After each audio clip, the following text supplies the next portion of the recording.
Hi everyone, this is Dr. Nitin Choda with Ignition Time, and I'm about to give you some important news. It's quite possible we might see a version of the Heroes Act, a Heroes Act 2.0 if you will. And remember, if something like this does happen in the next few days or next few weeks, I want you to remember that you heard it here first.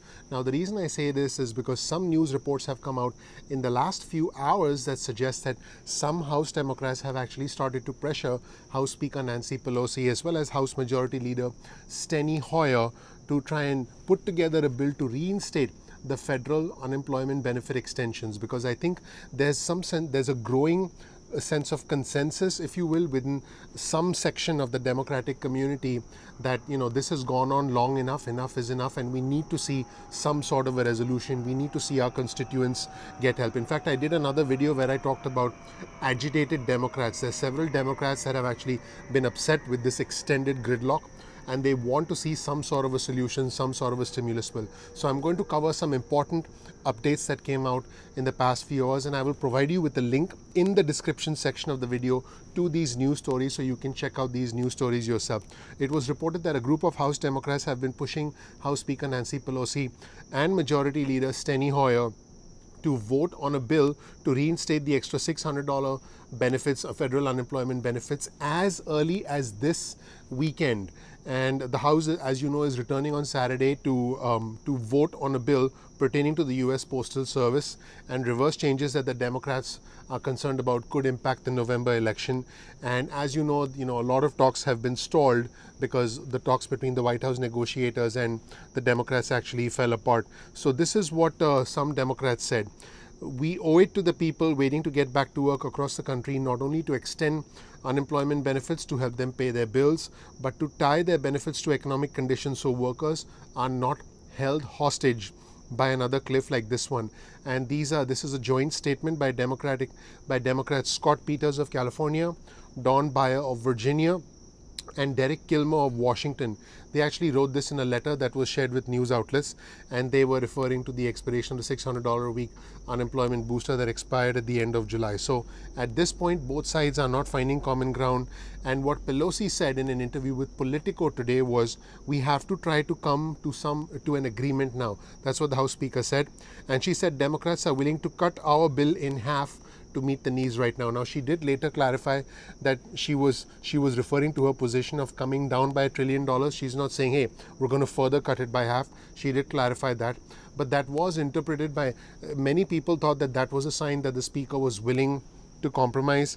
And her spokesperson, Drew Hamill, later, like I said, did clarify that she was reiterating her previous stance, and she would restart negotiations if Republicans went from $1 trillion over to $2 trillion. Remember, the Democrats, they say, came from $3.4 trillion down to $2.4 trillion. So that's basically what's been happening. And it was also reported earlier today that the House is considering voting on a modified version of their original proposal, which, as you know, was the Heroes Act.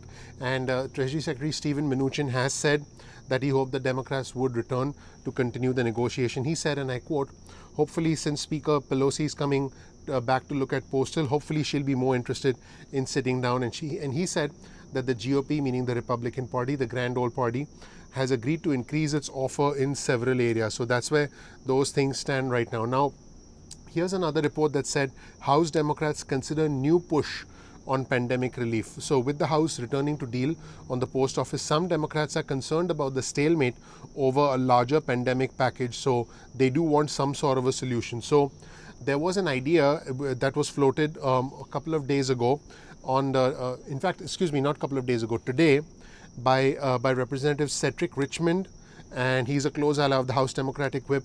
Also, Jim Clyburn of South Carolina. I believe Cedric Richmond is from Louisiana, if I'm not mistaken, and the other representative, Jim Clyburn, is from South Carolina. And what they did is they called for a vote on a $2 to $2.4 trillion bill, similar to what Speaker Pelosi had offered earlier. So they do want to see some consensus. They want the parties to go beyond the funding stalemate that exists right now. And a senior Democratic aide said the idea is being discussed by members, saying that it may or may not happen, but if anything were to happen, it would happen on Saturday when the House returns to vote on the postal service bill. Now, if you start to look at the writing on the wall, the post office has already backpedaled. So, I mean, what are the Democrats going to do? I mean, they pretty much, honestly, the need for the post office bill at this point is reducing. In fact, I would say it's close to zero because the post office has already backpedaled in their position. So what are the Democrats going to come back and do? Just have some sort of a symbolic bill just because they said so? I don't think that's going to happen. I think that hopefully we'll see something happen. And again, if something does happen, I want you to remember that you heard it here first, because I'm trying to read the tea leaves as best as I can for our community.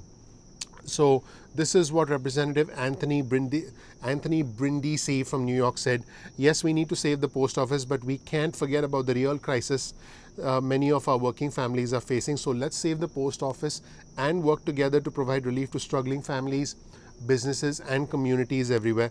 Washington needs to stop the politics and get something done. Don't send us home without it. So this was from a Democratic lawmaker. You can start to see that the pressure is increasing on the Democratic leadership, specifically House Speaker Nancy Pelosi as well as Steny Hoyer.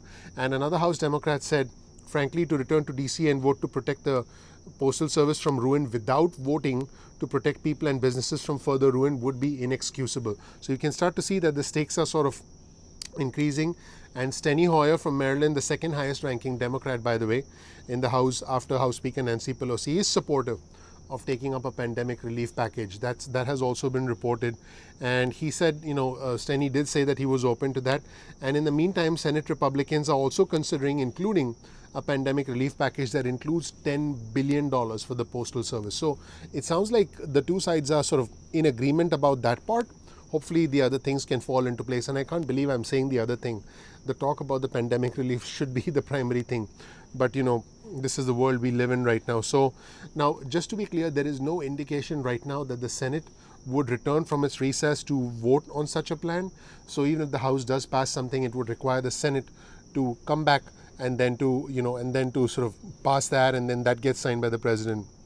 So there is that consensus. Now, Senate Majority Leader Mitch McConnell, after he heard of House Speaker Nancy Pelosi's comments, said, and I quote, that could open the opportunity for discussion about something smaller than what the Speaker and the Democratic Senate leader were insisting on at the point of the impasse. That's what he said in an interview with the Louisville Courier-Journal today. So, this seems that the two sides are still far apart, but they are starting to inch closer together.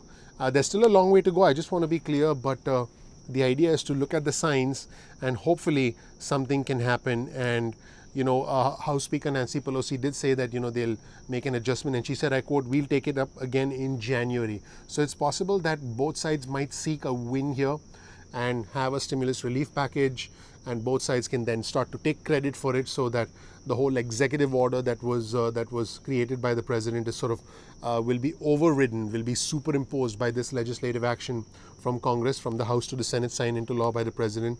We're still many days away from that happening, because again, the two sides have to have a consensus. The House has to vote on a bill that has to be signed into law by the Senate, and then the president has to sign it. But this does look like both sides are looking to try and come together, and Pelosi did say we have to try and come to an agreement now. That's where things stand right now, everybody.